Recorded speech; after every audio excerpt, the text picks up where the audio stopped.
Hello, my name is Andy and I am the Village Idiot. I'm armed with a car and a GoPro and an unhealthy amount of time on my hands. I'm using that time to attempt to visit every civil parish in England. You're watching the York series. Sitting within North Yorkshire, York is a very historic place with 31 civil parishes within its city boundaries. Here's one of them for your enjoyment.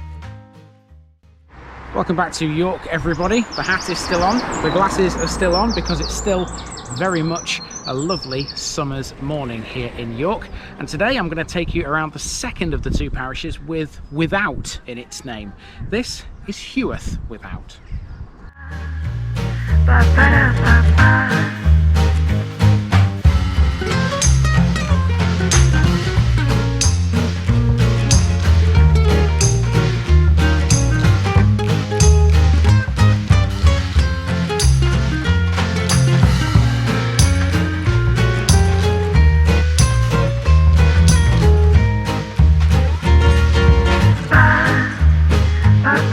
Here's my disclaimer for people who may be watching me for the first time. I say things as I would in my native accent and dialect.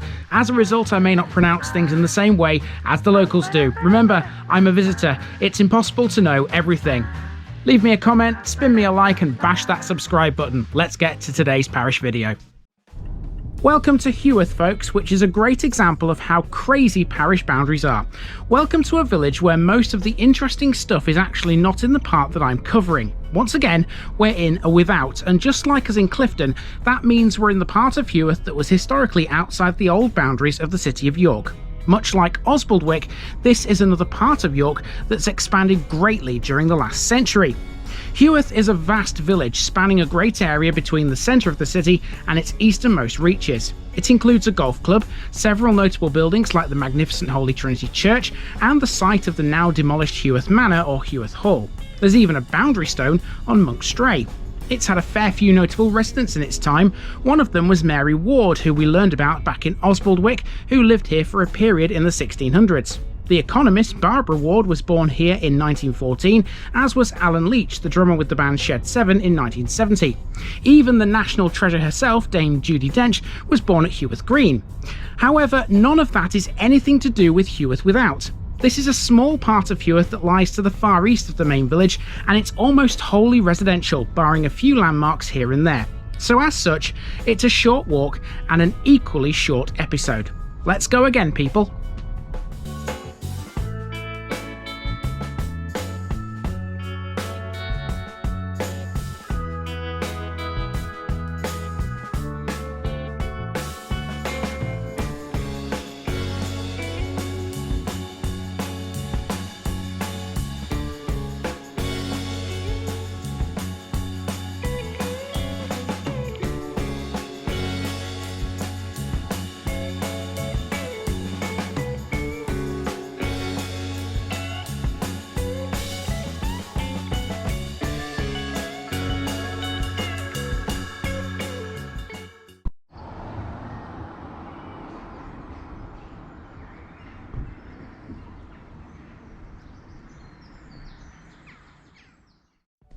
We begin at Stray Road play area next to a footpath that runs beside Tanghall Beck, a stream which flows under the main road through Heworth without. Behind the playground are Stray Road allotments, and if the fans out there think these are good, just wait for a few moments' time. The boundaries here are a little strange to say the least. To make a circular walk around Heworth without, I had to improvise a little. This open space to the north of Tanghall Beck is not in the parish, and neither are these Hemplan Lane allotments, much larger than the ones we've just seen. These even contain a community wildlife area. Via two right turns, we're now back into Heworth without. This is Whitby Avenue, and that there is the entrance to Hemplan Primary School. Only the entrance, though, is within the parish boundary. The school itself isn't. And if you want to know exactly how weird this boundary is, well, I'm about to show you. Here's the weird and wonderful nature of parish boundaries again. I've got to come out of Heworth without for a few paces here. It excludes a couple of these houses on this street. The boundary sort of runs here-ish, sort of between this house and this house. I'm not totally sure where it is, but it cuts out these houses on the corner. So right now I am not within Heworth Without, but literally just as I get round the corner I come back into the parish again, because the boundary cuts through the road again somewhere around that junction you can see on the left. So for some reason these houses on the corner are not within it. Isn't it weird?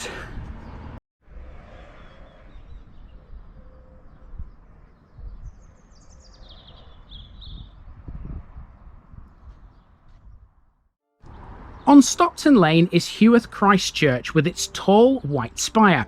It was opened in March 1964 and it's been called one of the most pleasing modern churches in the UK. The building was designed by Michael Menim, who designed a number of churches in the York area. It was built originally as a daughter church to Holy Trinity in Heworth, but was separated into its own ecclesiastical parish in 1998. Outside there's a bus stop, and here you can catch the numbers 840 and 843.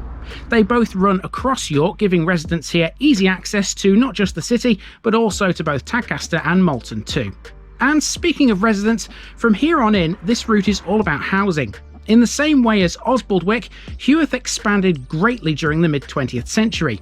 This is the result, a huge collection of relatively modern houses and bungalows laid out in long, wide, suburban-like streets. Make no mistake, Heworth Without is certainly not a traditional village. So I'm sure you'll have gathered by now, it's a very residential part of York, very suburban, not very village-like, is it? Not the most captivating of parishes that York has to offer. And to be honest, it's pretty much residential all the way to the end of the route. So, yeah. Another section of housing, maybe? Let's see.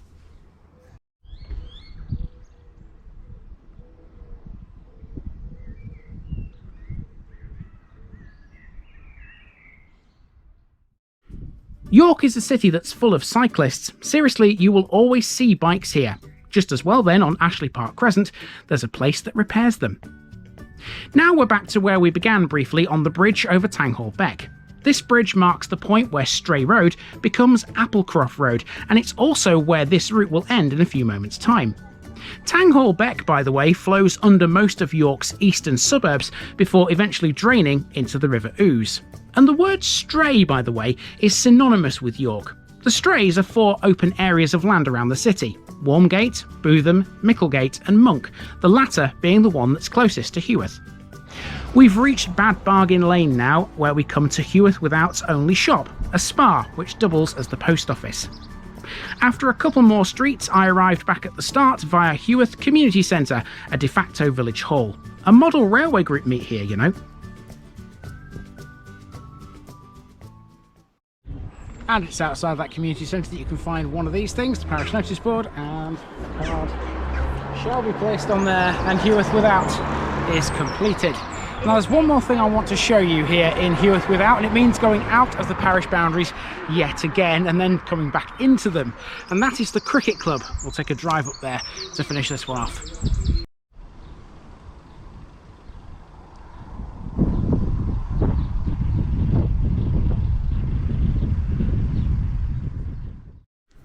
At the end of Elm Park Way, you'll find Heworth's main sports area. The village has a long history with sports, notably cricket, football and rugby league.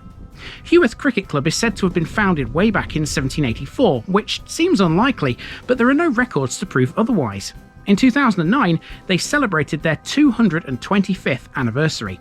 As for football, Heworth Football Club was one of the earliest to play in the York area and featured in the York Football League from 1898 onwards. The other main sport played here, though, is rugby league. Heworth Amateur Rugby League Club was formed in 1922 after the Yorkshire Cup final between York and Bramley. In the early days, they had no permanent home or ground, with the open age side being members of the local amateur league. Now they have Elm Park Way. Since 2002, this has hosted the 5-star rated York International Nines competition, featuring clubs from England and France, and as far away as Russia. Heworth has some Civil War history to speak of. On June 3rd, 1642, a great meeting took place on Heworth Moor. At this meeting, at the request of Parliament, Lord Fairfax petitioned Charles I to listen to Parliament and discontinue the raising of troops. It was attended by some 70,000 people. As Charles approached, some greeted him with loud acclamations of loyalty and respect, but not all. It became clear after the meeting on Heworth Moor that public opinion in Yorkshire was divided.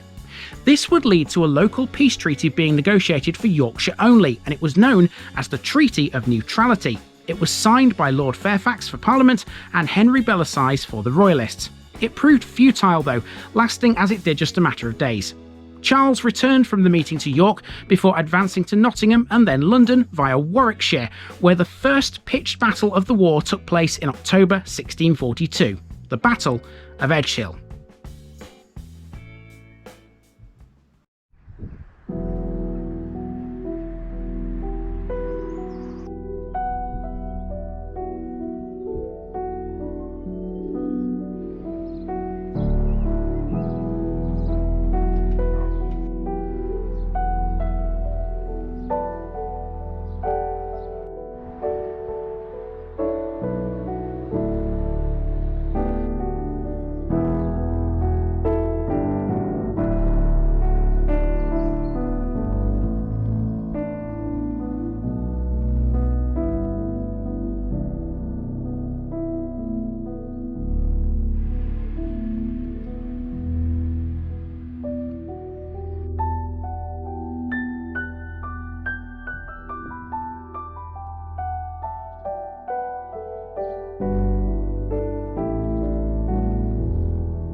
I couldn't help but think to myself as I was driving out how interesting Heworth Village would have been to cover.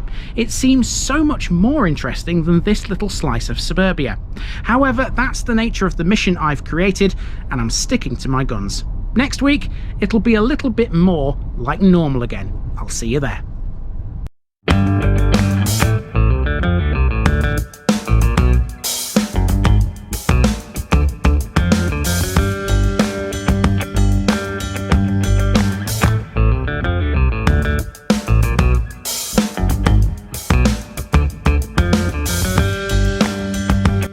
Thanks for watching this video, folks. Don't forget to like this episode if you haven't already. It really makes a difference with YouTube. If you're new here, subscribe to the channel for more videos like this, and give us a share too if you've got friends who'd like it. You can find all the links to my social media accounts below, as well as my Buy Me a Coffee page where you can donate to the channel. Also, if you've enjoyed this episode, have a look at some more videos in this series. Until next time, I've been Andy, also known as the Village Idiot, and I'm out.